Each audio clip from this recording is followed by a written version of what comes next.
in rupee terms, Hmm. it's gone up. What has the rupee done over the last 20 years? Gone down. Why? Because of inflation and central bank policy and those kind of things. Indians buy gold because it maintains their purchasing power over time. And it's worked astonishingly well. It's the same with crypto. What you're hedging here is not inflation, i.e. prices rising, which is usually demand or supply driven. What you're hedging is the debasement of currency, where your purchasing power goes down. So, okay, let's go back one step. What is Bitcoin? Bitcoin is a scarce digital asset, and we either choose to accept it or not, right? Like everything, like gold it's just a metal, but the meme says we should accept it as something of value. So Bitcoin is a meme that is the digital store of value. But it is also a technology. So if we think of Ethereum now and the rest of the crypto space, this is a new tech of which we can use blockchain for a whole bunch of different things. So what we've got is this scarce asset and technology. Okay, great. That's worth something. The other side of the equation is, as you mentioned before, these however many white dudes, that's taking money out of the system. So it's a game of musical chairs. So what happens is people are scrambling for dollars, and both, you see currencies falling around the world, but also people can afford less assets because there's less leverage, less money around. So the price of Bitcoin, NASDAQ, everything falls. I mean, literally everything, house prices. And the dollar goes up because there's less dollars around. That's what's happening right now. That's happening right now. So if we go back to 2020, what happened was massive liquidity coming in, plus debasement of currencies, quantitative easing. Right now, we've got the opposite of debasing of currencies. We've got quantitative tightening. So the currency is actually getting stronger. So the assets should go down versus that. But back then, we had like a 50% increase in the Fed balance sheet. We've never seen that much monetary expansion in the modern history of the United States. And so what happens is you then look at all of the assets, and what did best out of that was Bitcoin, or all of crypto. Why? Because not only, so gold did okay and equities did well, but Bitcoin did really well because you had both the technology bet and the monetary bet. And so it outperformed. So if we're in an age when the central banks are straddled, the global economies are straddled with debt, and this doesn't apply to India as much, it's to do with fixed asset inflation, houses, stock market, Rolex watches, and art, all of that stuff that's supposed to hold value, that goes up a lot when you debase the currency. All of these things with variable amounts, like your wages, don't go up, which is why the rich get richer because they own all the stuff, and the poor get poorer because they just get income, and income never goes up as much. 5% of world GDP. It is 87%, the US dollar is 87% of every trade transaction in the world. And it's also the most indebted nation in the history of the world. It's 100% of world GDP in debt. But not only that, everybody else is in debt in dollars. So when things get scary, you go to the safest asset, which is the dollar. But there's always a scarcity of dollars because the US is only 25%. So it can't ever generate enough dollars for the system until it massively prints dollars and then gives them out to people. So the dollar is always in short supply globally. And in recessions, it's in extreme short supply. So right now, because the Fed are taking dollars out of the system, the dollar is going up a lot. So over time, this dollar shortage just keeps playing out.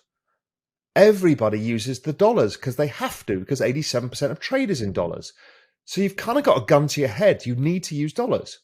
So when India buys oil from Mexico, let's say, so it becomes a riskier and riskier bet at all times. Now, that means that the central banks are aware of that, so they try not to let things go wrong. So what do? Print more money, which makes the house prices go up even more, so people have to use more leverage. I mean, what a mess. But that's the mess we're in. And You can either blow up the entire system and destroy everybody and all wealth, or you can try and do this and hope that over time that the purchasing power of money erodes the debt. That's yet to be proven out. The US did that in the 1940s after World War II. They kind of had negative real rates, so interest rates less than inflation for an extended period of time, so the debt burden went down. But we haven't done that very well so far. I mean, debt to GDP keeps rising. Two schools of thought. The current strongest narrative, which is not the view I share, is that in a world that is deglobalizing, like we're taking Russia out of the world, we're trying to remove China out of the world, there's not enough, and also a world that's moving towards moving away from fossil fuels. We don't have enough investment in mining fossil fuels, that kind of stuff, and therefore any demand in the upcycle means that prices rise and we get inflation. Also, the fact that people like the US or the Europeans have to build factories in their own countries, i.e. onshoring, means that wages rise in those countries. And therefore, people are suggesting that prices are going to be stickier for longer. So they're saying the big narrative is, well, inflation's probably going to be about 4%, and therefore interest rates about 4% for another 5, 6, whatever years. And we've gone to a new regime. My argument is the regime looks confusing because we had the pandemic, we shut down the world, we reopened the world, there wasn't enough supply, so prices rose massively. And we're seeing the recession that has caused. Interest rates went up, prices went up, everyone's like, oh my God, I've got no money. The United States is 58 and Europe is older. So we have a record number of retirees. Now, if you've ever seen your parents retire, one thing they end up doing is not spend as much money. Why is that? It's just human psychology. You don't know how long you're going to live for and you've got a fixed amount of money left. So the first thing you say is, oh shit, I need to stop spending because I don't want to be 85 and homeless. Right? So it's a really strong thing. So spending collapses. And so the economy tends to be deflationary. But then there's another mega power, which is globalization. Even though we're in globalization retreat, don't forget, places like India become the net beneficiary here. If China's not the great counterparty, then India is more neutral in the middle and is a more trusted counterparty with the rule of law, etc. So globalization continues, but maybe more regional. Okay. But then there's the really big super trend, and that's technology. Basically, everything that gets digitized goes to zero in value. I mean, everything. So cloud computing, computing power, computing chips. I mean, you name it, televisions, mobile phones, everything goes to zero. So it's an incredibly deflationary force. And that's only about to accelerate because we've now got green energy, which is getting cheaper. So I think deflation is the more likely outcome.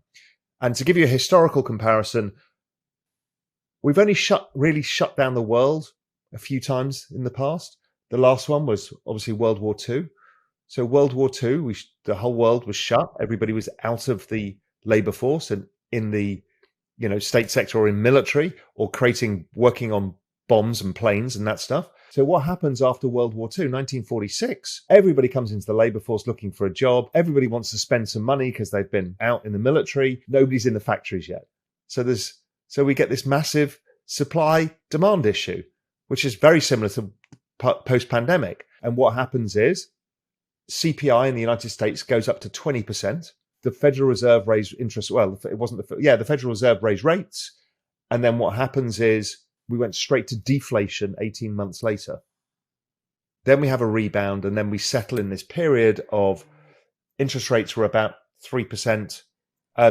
Inflation was about 3% and interest rates were about 2%.